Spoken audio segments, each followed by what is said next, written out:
70 நாள் பக்கம் ஆயிருச்சு. ஆனா இவங்க பிக் பாஸ் வீட்டுல நல்லா விளையாடுறாங்க, இவங்க தான் டைட்டில் அடிப்பாங்கன்னு சொல்ற அளவுக்கு யாருமே இல்ல அப்படின்னு தான் சொல்லணும். 70 நாள் ஆகியும் ஆதரிக்க தகுதியான ஒருத்தர் கூட இல்லைன்னு ரசிகர்களும் புலம்பிக்கிட்டு இருக்க நேரத்துல கம்ருதீன் அவரது டைட்டில் அடிப்பாரு. கண்டிப்பா டைட்டில் அடிக்காட்டியும் 5 போட்டியாளர்கள்ல ஒருத்தரா வருவாரு.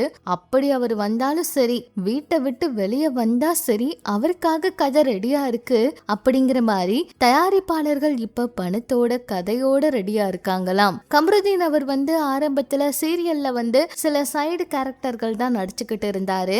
ஆனா இப்ப அவருக்கு மிகப்பெரிய வாய்ப்பு வந்திருக்கு.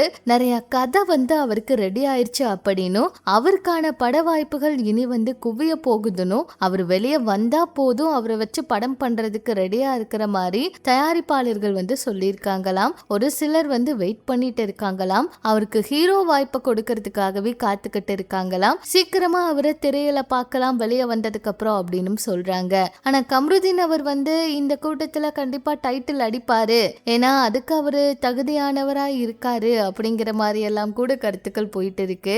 என்னதான் அவர் வெளியே ஒரு சில டீம் வச்சு இந்த மாதிரி எல்லாம் சொல்ல வச்சாலுமே இந்த பட வாய்ப்பு அப்படிங்கிறது அவருக்கு தானா வந்ததுதான். சோ வெளியே வந்தா அவரு கண்டிப்பா படத்துல நடிக்கிறதுக்கான வாய்ப்பு இருக்கு அப்படிங்கிற மாதிரி சொல்றாங்க.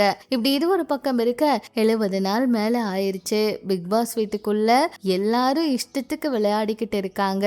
சொல்ல போனா இவங்க நல்லா விளையாடுறாங்க, இவங்க தான் டைட்டில் வின்னர்னு சொல்ற அளவுக்கு உள்ள யாருமே கிடையாது. இந்த சீசன் இவ்வளவு மோசமாயிருச்சு அப்படின்னு புலம்பிக்கிட்டும் இருக்காங்க. ஏன்னா ஆதரிக்கிற அளவுக்கு ஒருத்தர் கூட நல்லா விளையாடல, மோசமான போட்டியாளர்களா இருக்கிறதா ஆடியன்ஸே சொல்றாங்க.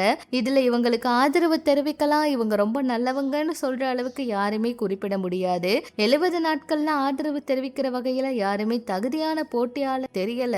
பிக் பாஸ் டைட்டிலுக்கு இவங்க யாருமே தகுதி இல்ல அப்படிங்கிற மாதிரிதான் இப்ப நிறைய கருத்துக்களை பதிவிட்டு இருக்காங்க நெட்டிசன்களும். ஒவ்வொரு டாஸ்க்லயும் ஏதாவது ஒரு குழப்பம், அந்த டாஸ்க ஆடியன்ஸ் ரசிக்க விடாம பண்றாங்க. ஒரு கட்டத்துக்கு மேல பொறுமை இழந்து பிக் பாஸே போட்டியாளர்களை கடுமையா திட்டுறாரு. சொல்ல போனா 71வது நாள்ல கேப்டனை தேர்வு செய்யற டாஸ்க்ல கூட சுபிக்ஷா, கானா வினோத், விக்ரம் மாதிரி இவங்கெல்லாம் கலந்துக்கிட்டு இதுல கானா வினோத் அவர் வெற்றி பெற்று தலைவரானாரு. சொல்ல போனா இந்த வாரம் தான் எதுவும் பிரச்சனை இல்லாம விதிமீறல் இல்லாம டாஸ்கே நடந்துச்சுன்னு சொல்லலாம். கடுமையா எல்லாரையும் விமர்சிச்சு விஜய் சேதுபதி அவரும் சுட்டி காட்டு பேசினாலுமே வீட்டுல இருக்க தலைவருக்கு எப்படி இவங்களெல்லாம் கண்ட்ரோல் பண்ணணும்னு கூட தெரியாம தான் விளையாடிக்கிட்டு இருக்காங்க.